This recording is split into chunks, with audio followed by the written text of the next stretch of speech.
विजेता भई रहनी, रामो से लड़नी हो में विजेता भईनी, महावीर असहु टाइटल नहीं खेल दिया।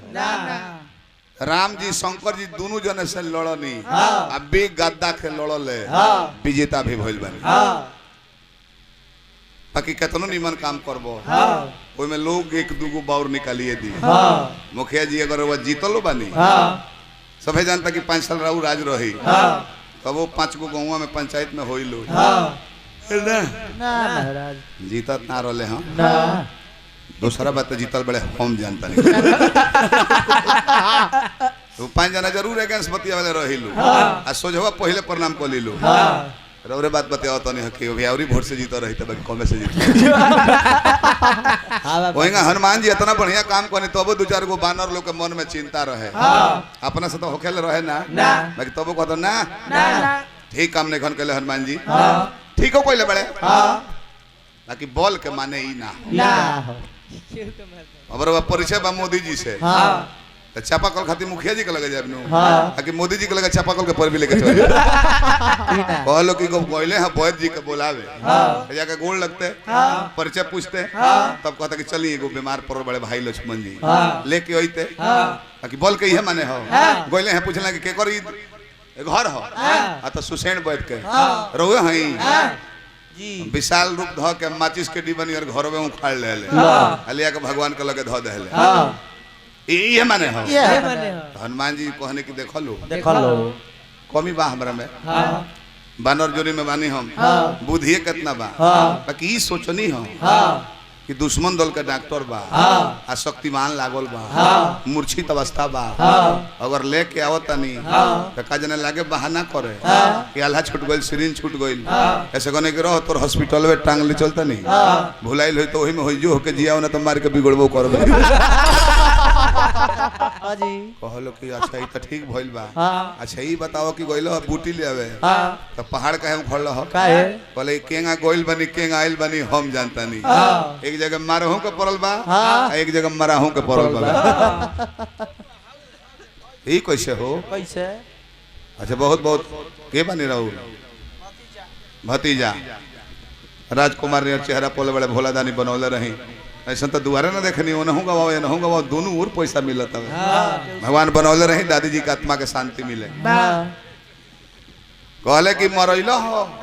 हम मरलबो कइलो हो केहू के कहले कि हां रावण भेज दे एगो राक्षस से काल नेमी नामक साधु बन के हमारा रास्ता रोकले रहुए राम राम जपत रहुए सब बतिया सही सही बतावत रहुए हम जौन कि भगवान के भक्ते हो ताकि एगो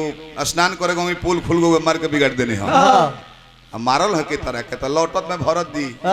साधारण बन मार देले हम मूर्छित हो गया है गिरो रहनी हनी बहुत बहुत पुरस्कार बचिया बना रहा भगवान के कृपा बना रहे सृष्टि बबनी है भोला दानी बनौले रही नाम रोशन करो पढ़ लिख के ऊंचा अफसर बनो रात भर में गोइल बनी आइल बनी अब बीमारी ऐसा होला कि सूर्योदय हो जाई तो प्राण छूट जाए कोनो दवाई काम ना करी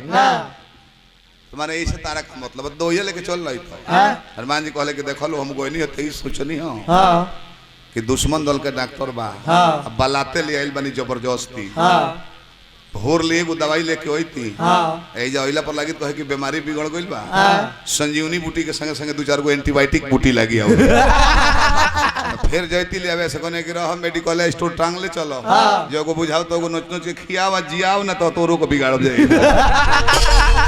निमनो बात कहे कहां सा दे जरूरी में के लइकन के दादी श्री के दुकर कहे अपन जिला दोसर जिला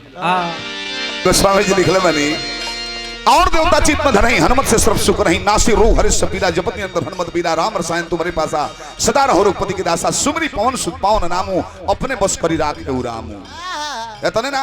इहो लिखले बनी अतुलित बल धामम हेम शिलाब दे हम धनुज बन किसानम ज्ञानी नाम अग्रगणम सकल गुण निधानम बाणाधीशम रघुपति प्रिय भक्तम बात जातम नमामि जेकर में हतना क्वालिटी भरल बा धन है एंगा ना होई बाबा धन है हनुमान जी हरि लहला हरि जी के बन के फिकिर कहिया मालिक कहिया के जान हमरा लक्ष्मण के शक्तिमान लागो रहे भगवान राम लक्ष्मण के मस्तक अपना जंघा पर धो के अब मस्तक सुघराओ तनी आंख में लूर बखर के हे भाई लक्ष्मण आंख खोलाओ माई से का जवाब दे कि लुगाई के चलते भाई के गवाई के आ गई आंख से लोर गिरत हवे अब भगवान सुग्रीव जे राजा रहले बानर राज सुग्रीव सूर्य के बेटा रहले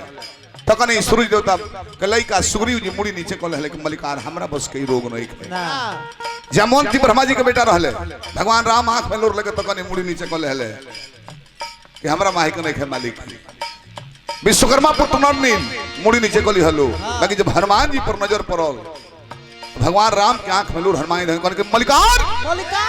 असंभव के संभव बना दे और कृपा बन चाहिए रातों रात सुसेन बैठ के लेके अइले पर्वत सहित बूटी लेके अपना मालिक राम के संकट से दूर कइले संकट हरण कर लक्ष्मण जी फिर जीवित हो गइले मूर्छा टूट गइल एगो पद लेले हनुमान जी संकट मोचन हनुमान कहा गया ई पद दूसरा देवी देवता के नाम